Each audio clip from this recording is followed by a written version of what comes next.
Shalom saudara, suatu hari seorang ibu berkata kepada anaknya untuk mengajarkan kepada anaknya bagaimana untuk berbuat baik. Ibu itu berkata kepada anaknya, "Nak, kalau kamu berbuat baik kepada orang lain, ingatlah kata-kata ibu ini. Kalau kamu berbuat baik kepada orang lain, kamu tidak boleh melakukannya dengan motivasi untuk mendapatkan keuntungan diri sendiri. Sebab kalau kamu melakukannya dengan motivasi untuk mendapatkan keuntungan bagi dirimu sendiri, maka kamu sebetulnya telah membatalkan perbuatan baikmu itu. Atau dengan kata lain, kamu tidak benar-benar baik." Nah, saudara, perkataan atau pengajaran seperti ini mungkin pernah kita dengar, atau mungkin kita di antara kita ada yang pernah atau mempunyai pendapat yang seperti itu. Tetapi apakah benar berbuat baik demi upah itu sesuatu yang egois, sesuatu yang tidak baik? Dan kalau benar seperti itu, salahnya di mana? Renungan hari ini kita akan membahas hal itu berdasarkan dari pembacaan kita dari Matius pasal 6 ayat 1 hingga 6. Mari kita berdoa. Tuhan, tolonglah kami untuk bisa menemukan jawaban firman Tuhan tentang bagaimana seharusnya kami berbuat baik, dan tolonglah kami untuk melihat eh, kebenaran dari firman Tuhan, dan kami belajar untuk menundukkan diri sesuai dengan apa yang Kau katakan, bukan opini kami atau opini orang lain, tapi apa kata Engkau ya Tuhan, sebagai satu-satunya Tuhan yang menentukan apa yang benar dan apa yang baik. Pakailah hamba-Mu untuk boleh menjelaskannya. Di dalam nama Tuhan Yesus kami berdoa dan berserah. Amin. Nah, saudara, banyak orang Kristen yang awam, termasuk juga ahli-ahli teologi, yang berkata seperti ibu tadi, bahwa kasih yang dimotivasi dengan upah sebagai sesuatu yang buruk. Saya ulangi, banyak orang Kristen, baik itu kaum awam maupun ahli-ahli teologi, yang berkata bahwa perbuatan kasih yang dimotivasi untuk mendapatkan upah adalah sesuatu yang buruk. Dengan kata lain, mereka berargumentasi menentang perbuatan baik yang dimotivasi demi mendapatkan upah atau balasannya. Sayangnya, hal itu tidak alkitabiah. Tetapi, bukankah Tuhan Yesus dan Rasul Paulus mengajarkan hal seperti itu? Yaitu jangan kita berbuat baik demi upah, demi kepentingan diri sendiri. Misalnya, Rasul Paulus pernah berkata demikian pada waktu ia menjelaskan tentang kasih di dalam 1 Korintus 13 ayat 5. Ia tidak melakukan yang tidak sopan dan tidak mencari keuntungan diri sendiri.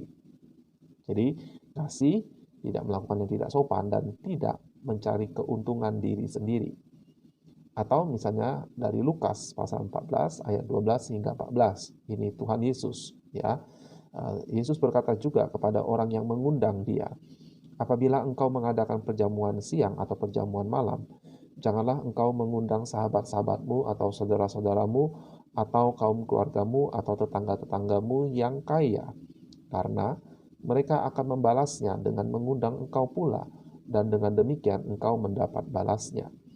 Tetapi apabila engkau mengadakan perjamuan, undanglah orang-orang miskin, orang-orang cacat, orang-orang lumpuh, dan orang-orang buta, dan engkau akan berbahagia karena mereka tidak mempunyai apa-apa untuk membalasnya kepadamu. Sebab engkau akan mendapat balasnya pada hari kebangkitan orang-orang benar." Sekilas dua perkataan ini, baik Paulus maupun Tuhan Yesus, mendukung anggapan bahwa tidaklah benar kalau seseorang berbuat baik demi mendapatkan balasan atau upah atau keuntungan pribadi. Akan tetapi, kalau kita menyimak di perkataan Tuhan Yesus yang tadi saja, belum melihat ayat-ayat yang lain perkataan Tuhan Yesus, sebenarnya Tuhan Yesus telah membantah anggapan itu. Justru Tuhan Yesus mengajarkan kepada para muridnya untuk mengundang orang-orang yang tidak mampu untuk membalas perbuatan baiknya. Alasannya ada di ayat itu, di kalimat terakhir, "Sebab engkau akan mendapat balasnya pada hari kebangkitan orang-orang benar." Itu kata-kata Tuhan Yesus. Jadi Tuhan Yesus bermaksud agar kita berbuat baik dimotivasi oleh balasan dari Allah, yaitu di hari kebangkitan orang mati, atau dengan kata lain, hari penghakiman terakhir. Itu adalah sebagai pendorong, sebagai insentif kita. Dan seringkali mengasihi orang lain adalah sesuatu yang bahkan menuntut pengorbanan, bahkan banyak pengorbanan. Terutama bila kita mengasihi orang-orang yang sulit dikasihi, orang-orang yang tidak tahu berterima kasih, atau seperti kata Tuhan Yesus, orang-orang yang tidak mampu untuk membalas perbuatan baik kita. Tuhan Yesus justru memberikan semangat dan dorongan kepada kita sebagai muridnya, sebagai motivasi kita, yaitu akan ada balasan dari Allah di hari penghakiman terakhir. Kalau seandainya anggapan berbuat baik demi upah itu adalah sesuatu yang salah, maka kita harus membuang pikiran mendapatkan balasan dari Allah di hari penghakiman, supaya tidak mengotori motivasi kita saat kita berbuat baik. Tetapi bukankah Tuhan Yesus justru melakukan hal yang persis kebalikannya? Termasuk di dalam teks Matius pasal 6 yang sudah kita bahas beberapa minggu ini. Saya bacakan kembali. Ingatlah, jangan kamu melakukan kewajiban agamamu di hadapan orang supaya dilihat mereka, karena jika demikian, kamu tidak beroleh upah dari Bapamu yang di surga. Jadi apabila engkau memberi sedekah, janganlah engkau mencanangkan hal itu, seperti yang dilakukan orang munafik di rumah-rumah ibadat dan di lorong-lorong, supaya mereka dipuji orang. Aku berkata kepadamu, sesungguhnya mereka sudah mendapat upahnya. Tetapi jika engkau memberi sedekah, janganlah diketahui tangan kirimu apa yang diperbuat tangan kananmu. Hendaklah sedekahmu itu diberikan dengan tersembunyi. Maka Bapamu yang melihat yang tersembunyi akan membalasnya kepadamu. Jadi ada upah. Dan apabila kamu berdoa, janganlah kamu berdoa seperti orang munafik. Mereka suka mengucapkan doanya dengan berdiri dalam rumah-rumah ibadat dan pada tikungan-tikungan jalan raya, supaya mereka dilihat orang. Aku berkata kepadamu, sesungguhnya mereka sudah mendapat upahnya. Sewaktu Tuhan Yesus berkata, sesungguhnya mereka sudah mendapat upahnya 3 kali di sini, yang hendak mengatakan bahwa nanti tidak akan ada lagi upah dari Allah di hari penghakiman terakhir. Sebaliknya, kalau seseorang melakukan perbuatan baik dengan maksud untuk mendapatkan upah dari Allah Bapa, dan bukan pujian dari manusia, bukan untuk membangun image, reputasi, maka justru merekalah orang-orang yang akan mendapatkan upah dari Allah. Lalu bagaimana dengan ucapan Paulus di 1 Korintus pasal 13 tadi? Bukankah ia berkata, kasih yang sejati tidak mencari keuntungan diri sendiri? Sedangkan kalau kita berbuat baik dimotivasi untuk mendapatkan upah, berarti kita mencari kepentingan diri sendiri. Nah, saudara, konteks perkataan Paulus adalah dia sedang membahas masalah di jemaat Korintus yang suka mempraktekkan bahasa roh yang tidak ada seorang pun mengerti artinya. Tetapi mereka menganggap diri mereka lebih rohani dari saudara-saudara mereka yang lain. Padahal karena praktek itu tidak ada seorang pun yang dibangun karena perkataan-perkataan mereka itu yang tidak bisa dimengerti. Paulus kemudian menegur bahwa karunia roh itu diberikan untuk kepentingan bersama, itu di pasal 12 dan pasal 14. Karunia rohani selalu untuk membangun orang lain, bukan untuk membangun diri sendiri, apalagi dipakai untuk memegahkan diri. Dan Paulus mengatakan di pasal 13 itu, kalau aku punya karunia ini dan karunia itu, melakukan ini dan itu, tapi kalau bukan dimotivasi oleh kasih, maka semuanya itu tidak berguna. Itu sama dengan tong kosong yang nyaring bunyinya. Itulah sebabnya ia berkata kasih tidak mencari kepentingan diri sendiri. Nah, sedangkan berbuat baik demi upah dari Bapa itu tidaklah keliru, malah diajarkan termasuk oleh Rasul Paulus sendiri.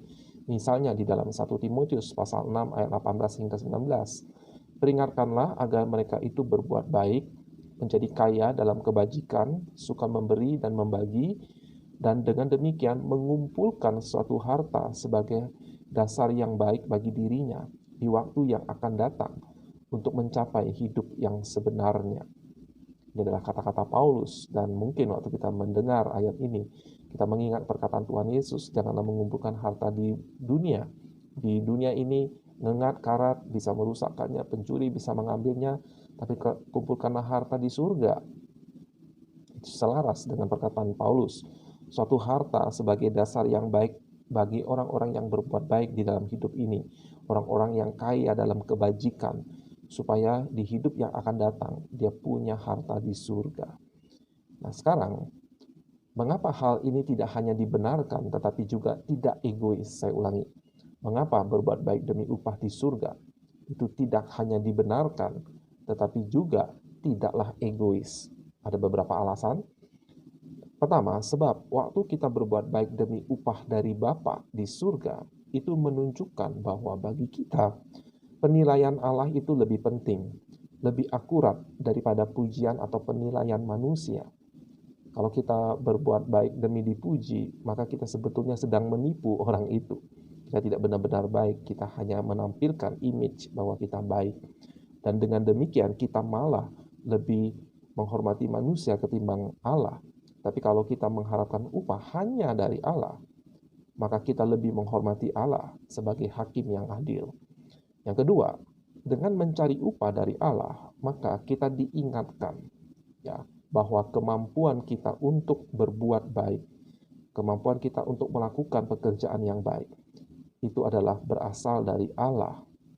Jadi waktu kita melakukan sesuatu yang baik, kita ingin semata-mata upah dari Allah, ya, maka kita diingatkan Allah tentang Allah, kemampuan kita untuk melakukan yang baik itu pun adalah dari Allah. Allah memang menjanjikan memberikan upah dan memang dia akan berikan. Tetapi Allah tetap yang paling dipuji. Allah tetap yang mendapatkan kemuliaan. Dan ini selaras misalnya dengan salah satu prinsip sola dari reformasi. Soli Deo Gloria, segala kemuliaan hanyalah bagi Tuhan. Salah satu tolok ukur ajaran yang benar bahwa apakah sebuah ajaran memberikan kemuliaan hanya kepada Tuhan. Dan dengan mengalokasikan anugerah kita untuk bisa berbuat baik itu adalah anugerah dari Tuhan, upah yang kita harapkan hanya dari Tuhan, maka sebetulnya kita sedang memuliakan Allah, hanya Allah yang dimuliakan. Sebaliknya, bila seseorang melakukan sesuatu yang baik demi pujian dari manusia, dia tidak hanya menganggap manusia sebagai Allah dan hakim. Ini juga menunjukkan bahwa dalam dirinya ada semacam keyakinan bahwa ia mampu berbuat baik karena kekuatannya sendiri, sehingga sesamanya manusia harus mengakuinya. Dia haus pada pujian kepada kemampuan dirinya itu dari manusia. Terakhir, bila kita berbuat baik demi upah dari Allah, maka kita juga diingatkan bahwa motivasi kita berbuat baik adalah bukan hanya demi upah kita, melainkan kita berharap agar orang yang menerima manfaat perbuatan baik kita akan pikirannya akan tertuju kepada Bapa di surga. Dan harap-harap kalau dia bukan orang Kristen, dia menerima keselamatan, dan kalau dia bertobat, dia bisa mendapatkan juga upah yang kekal dari Allah. Dan kalau kita berbuat baik kepada sesama kita orang Kristen, kita melakukannya demi upah dari Allah. Kita melakukannya supaya orang itu pun bisa bersyukur kepada Tuhan. Dan dengan demikian, dia juga akan mendapatkan pujian atau upah dari Allah. Nah, sebaliknya, orang yang berbuat baik demi pujian dari manusia, ia tidak terlalu peduli tentang nasib orang-orang yang mendapatkan perbuatan baiknya itu. Ia hanya peduli pada reputasi dirinya. Saya berbuat baik supaya orang lain menganggap saya baik. Dia tidak terlalu peduli pada apakah orang itu bertobat, apakah orang itu diselamatkan, apakah orang itu mendapatkan pujian atau upah dari Tuhan.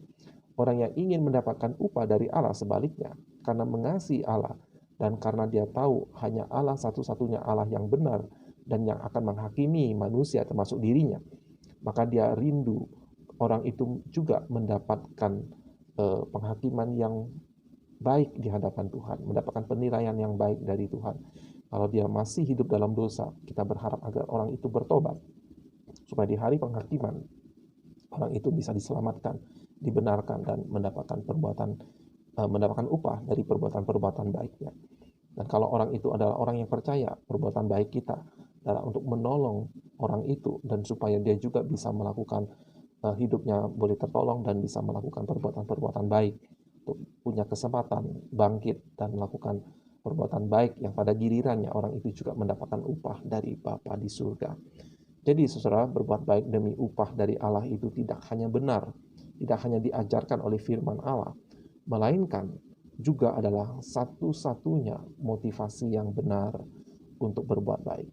Tidak, kalau tanpa motivasi itu, maka kita masuk dalam risiko kita berbuat baik demi pujian manusia, demi reputasi, atau kita mungkin hanya melakukannya semata-mata karena tugas. Maka saya ingin menyinggung masalah ini, karena saya cukup sering mendengar bahwa kita berbuat baik itu adalah tugas. Betul, saudara. Tapi kalau kita melakukan tugas itu hanya semata-mata karena tugas, tanpa kasih, maka itu sebetulnya sia-sia. Saya berikan ilustrasi. Misalnya saya memberikan istri saya bunga yang indah, yang cantik. Lalu dia merasa senang, lalu dia bertanya, dalam rangka apa ini? Ini bukan hari ulang tahun saya, ini bukan hari ulang tahun pernikahan kita, kenapa kamu berikan bunga kepada saya? Saya yakin istri saya tidak akan senang, tidak akan merasa tersanjung kalau saya jawab, ya karena ini tugas saya. Tidak, saudara. Dia akan merasa tersanjung, akan merasa dikasih kalau saya mengatakan, saya memberikan bunga ini karena saya menyayangimu, karena saya mengasihimu, karena bagiku engkau itu lebih indah dari bunga-bunga ini. Ya, kalau saya bergombal riak. Tapi itu maksud saya. Baiklah kita berbuat baik demi kasih kita kepada Tuhan dan kepada sesama. Itulah sebabnya Tuhan Yesus selalu mengaitkan kedua hukum itu, hukum yang terutama dan hukum yang kedua. Mengasihi Allah dan mengasihi sesama. Mengasihi sesama, mengasihi Allah. Kiranya Tuhan menolong kita, dan mari saudara kita jangan mensabotase perbuatan baik kita. Kita lakukan dengan motivasi yang benar, yaitu demi upah dari Bapa yang di surga. Bukan demi pujian dari manusia. Kiranya Tuhan memberkati itu. Kita jumpa kembali di episode berikutnya minggu depan.